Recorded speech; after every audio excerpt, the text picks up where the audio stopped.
میں رات کو آ رہا تھا مسجد سے، دیر ہو گئی، گرمیوں کی رات تھی، میں نے کہا یہ باغ میں سے نکل جاؤں، یہ راستہ داتا تھا دور کا، باغ کا راستہ جو ہے اندر کا راستہ تھا، میں نے کہا وہاں سے نکل جاؤں۔ جب وہاں سے میں نکلا تو مجھے مختلف آوازیں آنا شروع ہو گئی، مجھے حیرت ہوئی، پھر آوازیں قریب آ رہی ہیں، کبھی دور آ رہی ہیں، کبھی کسی کی آواز میں، کبھی کسی کی آواز میں، کبھی میں نے محسوس کیا میرے پیچھے کوئی چل رہا، اس نے گھنگرو اور جھانجھر پہنی ہوئی ہے، پائل پہنی ہوئی ہے، کوئی گھنگرو کی آوازیں ہیں۔ میں سمجھ گیا کہ یہ یہاں سنا ہے۔ وہاں جو ہے وہ ایک درخت تھا، درخت سارے باغ میں تھے لیکن کچھ درخت تھے وہاں کے بارے میں مشہور تھا کہ وہاں وہ جنات ہیں اور لوگوں کو پکڑ لیتے ہیں۔ مجھے حضرت نے بتایا ہوا تھا، میں نے مٹھی اٹھا لی مٹی کی اور میں نے پڑھنا شروع کر دیا۔ پڑھتے پڑھتے پڑھتے دیکھا کہ وہ چیز اتنے قریب آ گئی ہے، اس کی سانسوں کی آوازوں کو بھی میں نے محسوس کرنا شروع کر دیا، اور پھر میں نے محسوس کیا کہ اتنا قریب اور آ گئی ہے، اتنا قریب اور آ گئی ہے، اور اس کے علاوہ بھی اس کے ساتھ اور بہت بے بہا لوگ ہیں، کبھی کس شکل میں کبھی کس شکل میں۔ بس میں نے اس مٹی پہ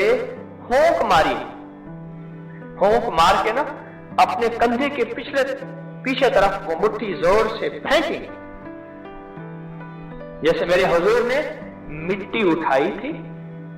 اور مشرکین مکہ جنہوں نے محاصرہ کیا ہوا تھا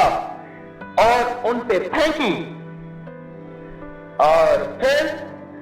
صدیق اکبر رضی اللہ تعالیٰ عنہ کی اونٹنی پہ بیٹھ کے آپ مدینہ کی طرف تشریف لے گئے۔ ایسے ہی پھر جو چیخیں، چیخوں کی آواز تھی، وہ آواز چیخوں، اللہ عجیب رونا دھونا، ہم نے تو تیرے ساتھ ایسا نہیں کیا تھا، تو نے ہمارے ساتھ ایسا کیا، یہ وہ، میں نے کہا تم جانا تمہارا کام ہے۔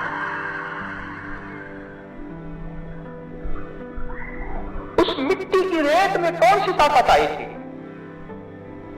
جس نے میری اندیکھی چوری یا اندیکھی چھیڑ چھاڑ یا اندیکھا نقصان سے روکا تھا؟ وہ کون سی طاقت ہے؟ یہ آیت افحسبتم انما خلقناکم عبثا، یہ آیت سورۃ المومنون کی آخری 4 آیتیں اندیکھی چوری کو روکتی ہیں، اور اندیکھی چوری ہمارے بس میں نہیں ہے، یہ بتا دو۔ وہ لاکر ہیں، وہ تالے ہیں، وہ دنیا کی کوئی بھی چیز ہے، یہ ہمارے بس میں نہیں ہے، ہم نہیں روک سکتے اس کو، صرف فرشتوں کی طاقت، رب کی طاقت، اندیکھی چوری کو اندیکھی طاقت ہی روک سکتی ہے۔